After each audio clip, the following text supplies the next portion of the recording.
Бројот на заразени со COVID-19 во Тетово секојдневно расте, граѓаните пак се повеќе опуштени. Мерките како да не важат во овој град.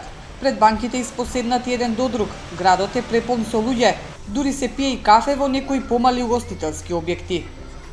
Недисциплинираноста на тетовци и непочитувањето на мерките е една од причините за постојаниот пораст на заболени од коронавирус во Тетовско.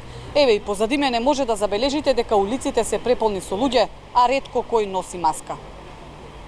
И граѓаните се свесни дека мерките не се почитуваат и самите признаваат дека грешат. Маската ми е у џеп. А колку толку е сега, што да правиме сега? Болни смо ми.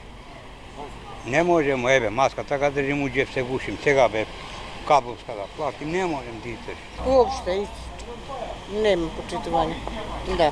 Еве и вие маска немате, знаете дека можат да ве казнат. Да. Еве јас сега ставам у џеп маскава, што дека ги носиме маските, кои други не ги почитува. На вистина можам да констатирам само во еден краток поглед можете да видите колку од граѓаните ги придржуваат мерките и сепак тоа на сите нам ни се одразила по здравјето. И разочарана сум од гледкава и излегувам точно после 2 месеци во градов. Во однос на најавите за можен полициски час за престојниот викенд, кога е празникот Бајрам, муслиманските верници сметаат дека не треба да има ограничување на движењето. Тие се Божји празници. Тоа е срамота за граѓаните. Мислим, МВР, кој да е, министерство, што иде, кои се тие, срамота е, гревота од Господ, као прво, после да идеме на граѓаните. Да му го кратиш ти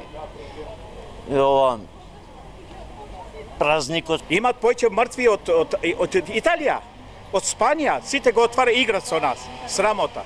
Да го затвориш народот, треба да му дадеш да јаде. Да јаде. Нека ми кажат кому му дале.